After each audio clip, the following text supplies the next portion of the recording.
every single day. So today I'm actually traveling to Hubei province to renew my residence permit. Really important. So I'm leaving on a train in a couple hours.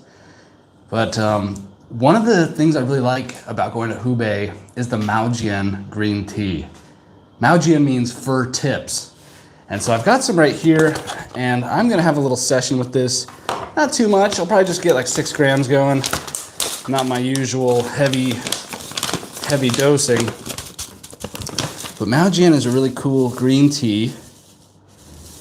Has kind of these jade, kind of deep olive green leaves. And it's just kind of these top buds. Mao Jian means fur tips. So there's kind of these furry little, just these single sort of little baby buds. It's a really kind of like a little needles. But this is Mao Jian green tea. Really cool, love this tea. And in Hubei province, they usually just throw it into a cup and pour hot water on it. Kind of a grandpa style brewing. But I'm gonna brew it in a gaiwan. You gotta be really careful when you're brewing this in a gaiwan, because you have to keep that aperture so tight or all the leaves are gonna fall out. So it's a good practice.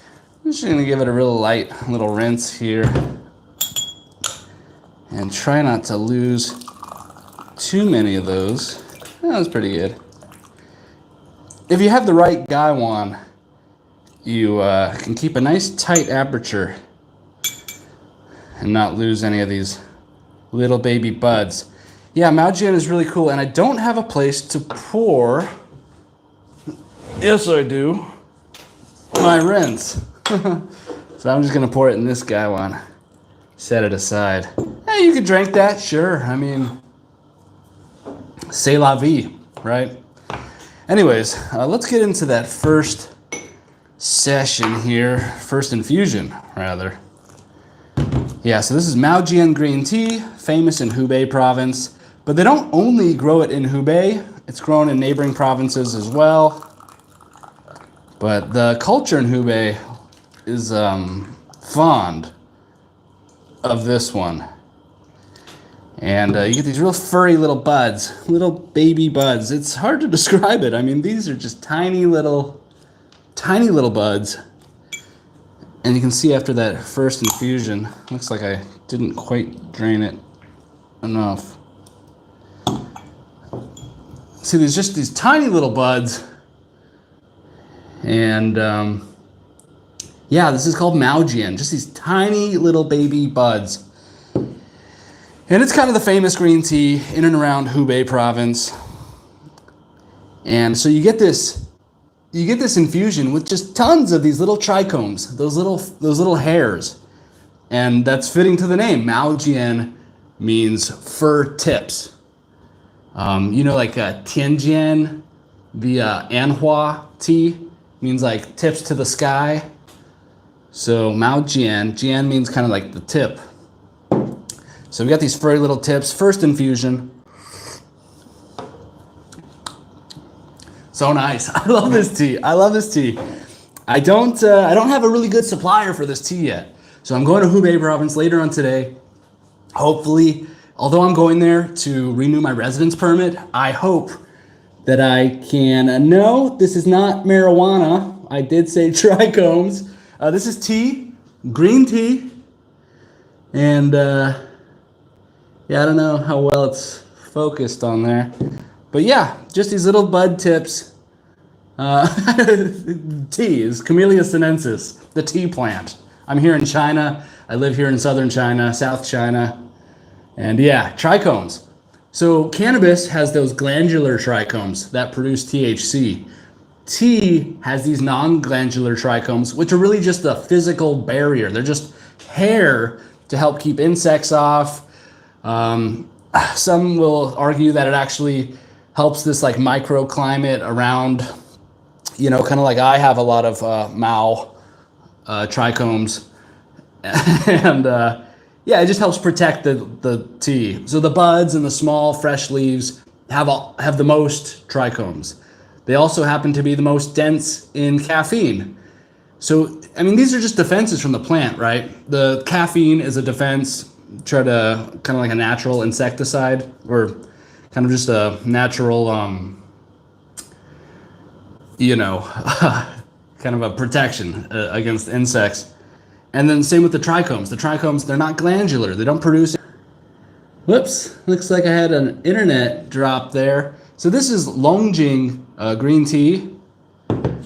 And this is Mao Jian green tea, which I'm drinking right now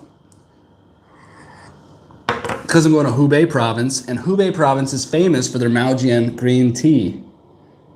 It does kind of look like green beans. Yeah, it's Mao Jian green tea, which just means fir tips. And it's just these tiny little baby buds and leaves. And it's a really nice green tea. And I'm gonna try to get some more. I'll definitely get some more on my trip to Hubei. I'm gonna try to make this a tea trip as well. Although it's actually just for other business, I'm gonna try to make it a tea trip because I love hitting tea fields. So I'll try to make that happen. Need to find a good supplier for it. I mean, I've tried several really nice Mao Jians, but I just haven't been able to really nail down a supplier for it. I haven't really worked that hard on that problem, but I will. But yeah, a little bit pressed for time today. Special greeting for you. Thank you. Dude, thank you for stopping by, man. Out here in Shenzhen, China, and about to go catch a train to Farmtown. I mean, Hubei province. Hubei province is maybe famous for Wuhan, right? You all know about Wuhan from the plague era. But yeah, that's a big, dense, major city. I'm going to small town Hubei to try to renew my residence permit, and that should work and get another year here in old China. But yeah, in Hubei province, they usually just drink Mao Jian grandpa style. So they'll just throw it in a cup, slap it with some hot water, and then start drinking it. And it's nice.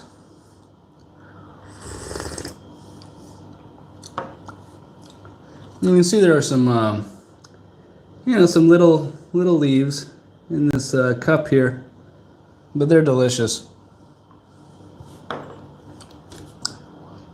And yeah, sometimes I think having hot water or a little bit cooler water for different tea types is kind of overblown. I mean, you go to these tea regions. I mean, you'll see somebody just cooking the shit out of some oolong tea, and so sometimes I think it's a little bit overblown. But with this Mao Jian, it seems to really like cooler temperatures, and that just may be because this wasn't processed exceptionally well. But yeah, it gets this one in particular, which I don't sell, gets a little bit bitter. And I should have made that steep a little bit faster maybe. But yeah, Mao Jian green tea. Who knew? So yeah, there are a lot of cool green teas out of China. Right now I have Longjing that I'm in love with, and then Mao Jian's probably going to be the next green tea I really take into the collection.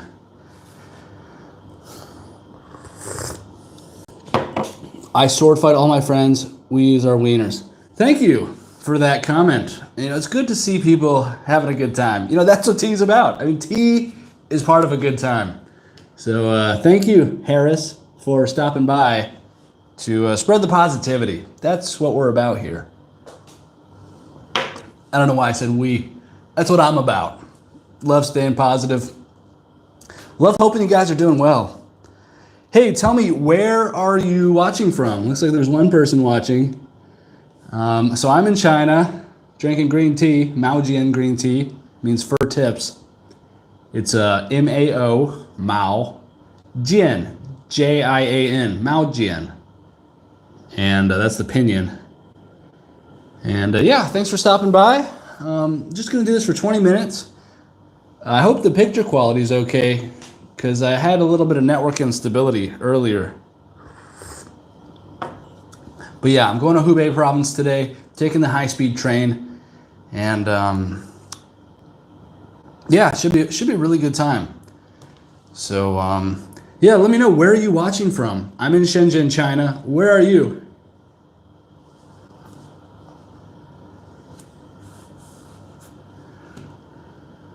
Okay.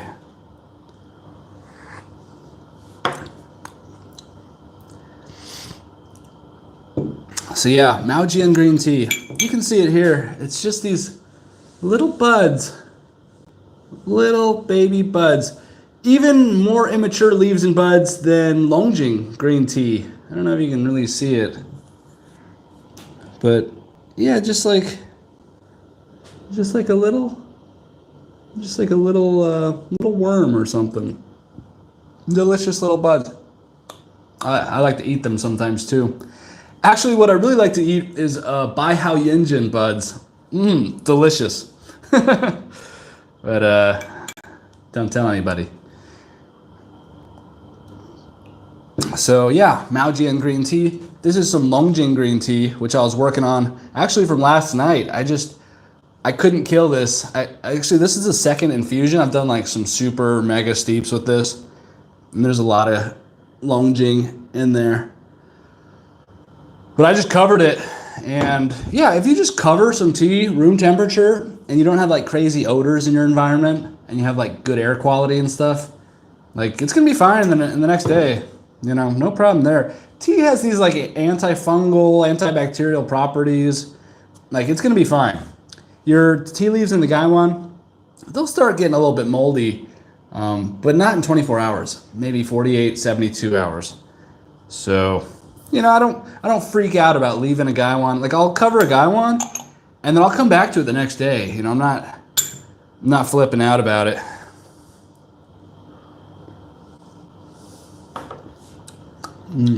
Delicious Mao Jian. It's a little bit bitter. I think I over extracted it a little bit. But it has really like I think of like a candy apple or something. Kind of a, you know, that like artificial candy, you know, like those caramel apple pops? It's a little bit like that. A caramel apple pop. I don't know if they still have those. But yeah, caramel apple pops. This is what it tastes like. This delicious little Mao Jian green tea. Anyways, yeah, catching a high-speed train today. Should be a good time. The trains go about 300 kilometers per hour. And, you know, they don't crash that often. So it should be a good time. And it's pretty affordable. I paid like about $130 for like a 4-hour high-speed train ride. And really just going like to the middle of the country. I mean, it's a long distance. I'm not sure exactly how far it is, but it would be a multi-hour plane ride. So yeah, Mao Jian green tea. Who knew? I don't bust this out that often because I just don't have a solid supplier. So when I bust it out, it's a little bit special. Even though this isn't like the fine example of Mao Jian, it's really all I have. So it's kind of something I kind of get out on special occasions. But yeah, I'm working on getting a good supplier to this. I need to visit the regions where it's grown. I haven't done that. You know, I only commit to teas where I've like been at the farm. You know, I've ate meals with the farmer's family. Like I try to really have a relationship with these people before I'm pulling the trigger on quantities of tea. But a farmer is only as good as their last harvest. So I say marry the tea type, but date the farmer, because all it takes is a string of bad weather to ruin the crop for that year. So, and there's like, you know, they can pull all these levers in processing to try to like make up for it. But there's some really like stark fundamentals, like physics of like how you're going to wither the tea and stuff. Like you need weather conditions to cooperate if you don't have kind of more industrial scale equipment to wither in like a warehouse. But yeah, so a farmer is only as good as their last crop. I don't fall in love with the farmers. I fall in love with the tea type, and then I'll swap out a farmer if I think their, maybe last year wasn't good for them or something. But I haven't had to do that yet, except for I think one. But I just don't get too attached to the farmer, because farming is so variable, especially the tea. I mean, you are like tuning the flavor through these processes, and you can screw it up. You can screw it up. And so I'm not going to just blindly go with the same farmer every year. I'm constantly looking for new farmers so that I always have options. I don't want to feel like a farmer has leverage over me or something. Right? I mean, you always want to have options. So, and if they think that you're in love with their tea, I mean, they might jack the price up on you. No, we got a 50% more this time. Oh, okay. Well, this tea tastes very similar, and I like this guy and the way he does his business, so I'm gonna go with his tea next.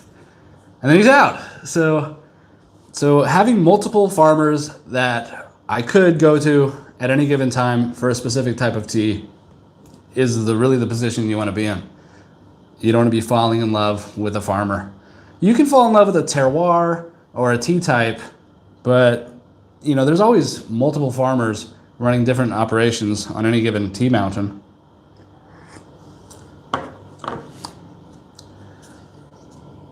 And yeah, thank you guys for stopping by. Anner Alvarez and Judah King and Anglo Zicarelli and Bash Bash and Harris. Yeah, thanks for swinging by. Just 3 more minutes on here, and then I'll skedaddle. Got a taxi down to the train station and go to Hubei province, out in farm country. Excuse me. So, yeah, I would say Mao Jian, I probably drink this 90% of the time when I'm going for a green tea, just because I have a great supplier and I'm really happy with this batch. But yeah, I need to go a little deeper with green tea. I'd love to get a good Biluochun, and even that melon seed one. What is it called? Guo Shima. There's a lot of great green teas in China. I can't even look it up right now. Yeah, there's like this melon seed green tea, which they kind of like smack the leaves around to give them kind of this little rounded, not tight curls like the Biluochun or like the Yunwu. What is it? Lushan Yanwu. That's another green tea. Kind of has those curls, just like Biluochun. But yeah, that melon seed one, guo something. Guo means melon. Xigua de guo. Xigua, watermelon. That's your Mandarin lesson for today. And I've never studied Chinese. Which is why it's so bad, right? Hey, Lauren, you've been living in China for years. You must be fluent. No. 我会说一点点，但是我的普通话不好。Anyways, yeah, it's starting to get a little bit embarrassing, actually. I guess I should study it. I just haven't put in the time. And I've just been so like frantic with this tea company. Just really trying to get it going. And, pumping out content for you guys. For myself. I make it for myself, let's be honest. But, yeah, I need to spend some more time studying Chinese. I told myself when I hit a certain income level, I'll hire a teacher to just come a couple days a week and help me with it. But yeah, it's a difficult language. I mean, I speak a little bit of Spanish. I grew up in San Diego, so I speak a little bit of Spanish. And of course, you know, it's like one of those Latin-based languages, so it's super easy compared to Chinese. Chinese, it's a foreign language. Anyways, I'm gonna get going. Gotta go to Hubei province. Mao Jian green tea, really nice. Put it on your list. It's these tiny little buds and really young leaves, really nice. And I'm gonna get out of here, and I'll give you these leaves to watch as I go, as I leave. Thank you guys. Thank you for stopping by.